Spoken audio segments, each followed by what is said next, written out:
speak to you about is just that, rural preservation and rural planning. As planners, we are often asked to help a community preserve their rural character, keep exactly what it is that they love from diminishing.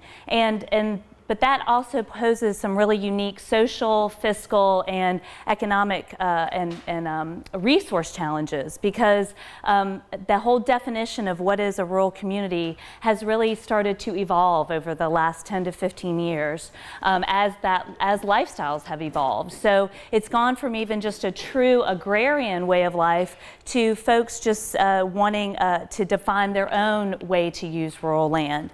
And so what we see is that the challenges that rural communities face are really no different than the challenges that urban and suburban communities face. You find that you're vulnerable to the effects of a sprawling landscape, that more people are driving in a rural community perhaps ever than before, because they aren't always living there full time, or the needs that they have are too far from where they live. But most importantly, like I said, the definition of rural living is changing, and so we're seeing that the grandparents and parents no longer want to actually do the farming activities, and then we're even seeing that some of the next generation is more reluctant to do so, but they still want that rural environment, and so there's a lot of challenges there.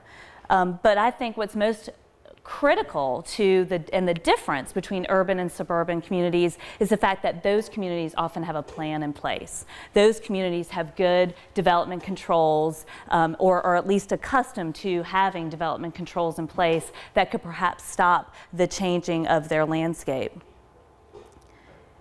And so what we see with rural land are images such as this, where the government just simply has to succumb to the pressures of expanding infrastructure and has to meet the needs of, again, this community that's redefining what is rural landscape. They want to live there, but they start to change it. As we've seen with Professor Daniels, they try to go to 2 to 3 to 5 acre lots and realize that what they really wanted has actually changed.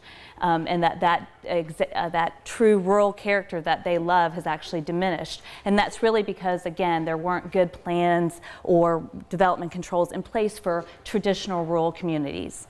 And so that segues into Chattahoochee Hill Country. Again, this is an environment of 40,000 acres down in South Fulton County.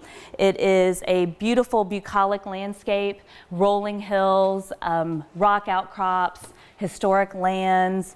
It's bordered on the northwest by the Chattahoochee River. That's the major drinking source for metropolitan Atlanta. It has pastures, horse farms, and was simply just a beautiful rolling landscape. But most important to why we're even here today was it was the largest agriculturally zoned landscape within metropolitan Atlanta. And it was the last remaining such landscape. And so back in 1998, the American Farmland Trust released this report stating that the local areas in red, or the areas on that map in red, were considered a threatened landscape due to the sprawling effects of metropolitan Atlanta. So Atlanta is shown in that gray area there. We are actually right here today, which was Fulton County. We're now in Milton. And the Hill Country is located right here. So again, one of the prime, last remaining agriculturally zoned landscapes throughout metropolitan Atlanta, and it's threatened and identified so nationally by a national organization. And so this wasn't sitting well with a number of landowners in the Chattahoochee Hill Country, such as Steve Nygren and many others. They all got together and realized they needed to change the traditional development pattern that has currently happened in metropolitan Atlanta to other rural communities. This would be a typical development pattern. You would go from literally pasture to regional mall overnight. And these landowners, they formed the Chattahoochee Hill Country Alliance. They realized that that was not the type of development pattern they wanted for their community. Also, interestingly enough, as I keep talking about Fulton County and that they're south, just north of Fulton County, this was the same zoned land use and zoning as the Hill Country. So they started to see, well, wow, they didn't do anything. They didn't think differently about how to plan for their land use and their green space, and they're starting to suburbanize rapidly, actually. You know, Atlanta is known as one of the rapidly sprawling, largest civilization ever in our history, and so they did not want to get caught up into that sprawling landscape. So they actually worked with their local Nature Conservancy chapter and the government. They actually secured a grant, and they hired a consultant firm that was led by our company, and they decided they needed to engage the community to help create an alternative land use and green space plan. They really wanted to protect their land values. They wanted to provide options for ways that folks could both develop and preserve their land, and they really wanted to protect their rural character. So we took a resource-based and community-based approach to doing just that. So the resource side was we really studied the land. We really looked at those 40,000 acres from an environmental standpoint, cultural. We started to layer the areas that could possibly be appropriate for development, looking at soils, tree cover, looking at where existing infrastructure was. And that was critical. That was important for us to all have a good understanding of the land. But the most critical part was really getting the community involved. And again, the Hill Country Alliance had done a great job of already going to what Steve termed community coffees and really getting everyone to rally around the negative consequences of unplanned growth. So we came in and just really helped keep that dialogue going and really started to ask the community, what is it that they wanted to have in their community? What were some of their fears? What were the best services that would be appropriate there?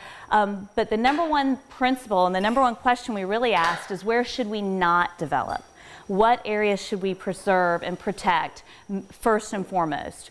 We gathered them around a series of meetings for months. We had workshops and what we call charrettes, design charrettes, and really asked them again, where are the best areas for preservation? And then if we did have development, where could that be appropriate and in what form could that take place? We started to also talk to them a lot about, well, what if we did nothing? Well, it's zoned AG1, and in metropolitan Atlanta, that's just 1 unit to the acre. So, and that's traditionally how most communities in Atlanta just thought of agricultural land. It feels strange to talk to you all about this in such an amazing setting here, but as I'm sure Mr. Shannon knows, this is not typical of Metro Atlanta to be surrounded by this beautiful landscape. It is now in South Fulton County and in Serenbe, but and up here in this part of Milton and Alpharetta, but it's very, very unique. It's really more of just a holding pattern for when the subdivisions will come. And so we showed them, again, conventional development by right could simply start to ribbon out along the main corridors and simply start to eat away at their 40,000 acres. So we literally just got into conversations about, do you want 80% of your land to develop, or would you like to preserve 60% of it as a current rural landscape? And this is just showing a chart, so to speak, of the amount of development they would have conventionally, or could we keep the amount of development more at the 40% level?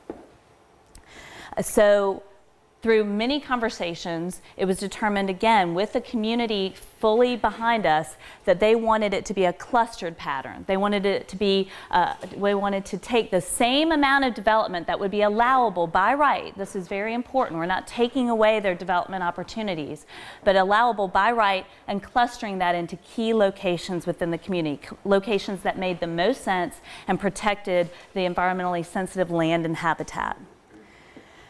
And so really what that is an approach that focuses all on sustainability and quality growth. And you have to remember, this is 2000, 2001. These are new terms at that time. What does sustainability mean, and how do we apply it to rural communities? There was some talk, you know, at that time that sustainability is just all about tree hugging, right? And just caring about the green or the environment. But it's not. It's much more about a balance between the economy and the environment and social equity. And so we sat down with the community and said, well, what are our objectives? What do we really want this quality growth pattern to have? And they outlined these goals. And it really focused on being efficient with the land, providing options for how to use that land and choices for how you want to live on that land. And really, again, about that balance. And then finding ways to provide some of those day-to-day services within their rural community so they didn't have to drive so much to get to their local corner store. And again, we talked to them about what is that balance of the 3 E's that we call sustainability, which is economy, environment, and social equity. And again, they helped us outline, well, for the economy, like I said, we want multiple ways to use our land because we don't want to take that option away from us. We want to keep our land value. And we want to incorporate a diversity of, again, job experiences. If we're going to have generations living on this land, we have to have more opportunities than just farming and ways to use that land. For the environment, a very strong environmental ethic in this community about preserving the rock outcroppings, the streams, this whole conversation you all were having earlier about water quality, that was absolutely on the forefront of this community's mind, and that's why clustering development seemed to make the most sense. And social equity is really just planning for all ages to live here in the Hill Country, to have a lifelong community, to think about living here, whether you're starting your life, you're coming out of the education years, all the way through your working years and retirement years.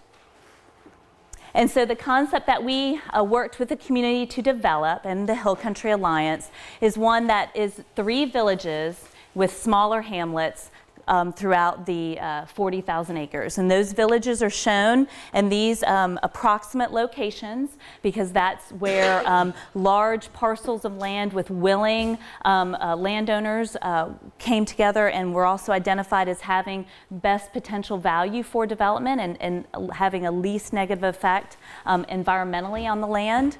And we also developed a series of buffers. And again, all of this is in an effort to provide that variety of options for how to preserve and develop land. And so the villages, the concepts that we talked about and showed, and we used a lot of imagery from really all over the Northeast and Midwest, because in Atlanta, there's just no such thing as clustered development. We looked a lot at Pennsylvania and what they have done with preserving their rural landscapes and again, their equestrian communities, and made certain that the village did just that, stayed enclosed as a village pattern. They'd be about 750 to 900 acres in size. And they, alone with some hamlet developments and some conservation subdivision developments, would be able to absorb all of the current potential development in that 40,000 acres. And how would this work? We needed a tool. We needed a regulatory tool to ensure that we didn't just write this up in a plan and hand it to the county, but that it could really be implemented. And the best tool, again, looking at places like Pennsylvania, New Jersey, Maryland, the best tool out there for this is a transfer of development rights. This is a very primitive drawing, but I think it does a very good job of explaining that your property has 7 rights on it, and you're actually able to sell those rights. And that's what the TDR program allows you to do. It allows you to take your right to develop your property and transfer it onto another property, thus allowing that property to have more development potential, more allowable density is able to occur. So a landowner is selling those rights, so he's getting that economic value, and then we are transferring it, or we're actually putting it into a receiving area, which is the village, so that we could have more density there in that village, which would be appropriate and allow us to absorb the amount of growth that was, again, projected to sprawl out, and instead control it into 3 village areas. So this is actually that same principle shown on the comprehensive land use plan. While we could draw a pretty picture, it needed to be adopted by the county commissioners and actually put into the county's comprehensive land use plan. So this is the same area here, and it shows the 3 potential villages. This is Cochrane Mill Park, and the arrows are simply showing that you would be able to sell your development right into the village. And again, there's no other way for a village to develop. and that was key. The landowners have to go around and secure the development rights, or you could have an entity that would do that for them. They go and purchase those development rights, and essentially you're transferring that right into that 1 unit per acre right into the village and allowing that village to increase in density. If you didn't want to partake in the village opportunity, or you didn't want to sell your development rights, well, then you can still do one of two things. First, you could develop your land as a conservation subdivision. And again, these were concepts that were very new in metropolitan Atlanta 11, 12 years ago, where you could, again, cluster all of your single-family homes. Again, they were 1 unit per acre. Now they would be clustered in the fashion that's shown here. Or you could do so in a Hamlet-style development where you needed to preserve a certain percentage of your land, and that's what Steve will talk about with the Serenbe community. We also had to find other ways, other tools in their toolbox to protect and really meet all of their goals. So development wasn't just one goal. What about preserving the scenic viewshed as you're driving along the corridor? Well, one way to do that is to have a scenic protection buffer. So as folks are developing, they have to protect and provide a buffer so that this view, as you're driving down South Fulton Parkway, doesn't change, and it still looks like that today, actually.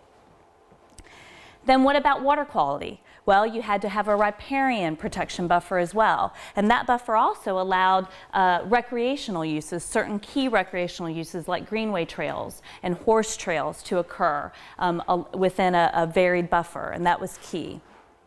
And then last, which I've already mentioned a bit, is that rural protection buffer. That's simply a growth boundary for the village to make certain that that village doesn't continue to become, well, 920 acres, 950 acres, and keep growing out, right? That there's actually a way to contain that growth and make certain that that stays a solidified village unit. And then again, just to prove that this concept worked, we were asked to come back and do what we call a model sustainable village plan. I don't have enough time to go into that today, but this is just a real quick sketch from that process where we looked at one of the villages, the central village here, and we were able to show that in just 750 acres, we were able to develop 5,500 units, and that also that doesn't even include all the non-residential services we were able to provide and civic components. And that, in order to build that 750, you had to preserve over 4,700 acres through that TDR process. And then last, in order to go from vision to implementation, you've got to have some regulatory controls, and I've mentioned the TDR, but we also ensured that the county have other methods with which to bring this plan into fruition. So there was an overlay district, a subdivision ordinance, and then form-based codes eventually, so that the development pattern itself also had a form that was pedestrian scaled and walkable and really kept everything clustered so that you could actually live in a village setting that didn't feel like a suburban type of environment. So now we're going to hear from Steve Nygren, who's going to talk about how the plan has gone into implementation with the community of Serenbe.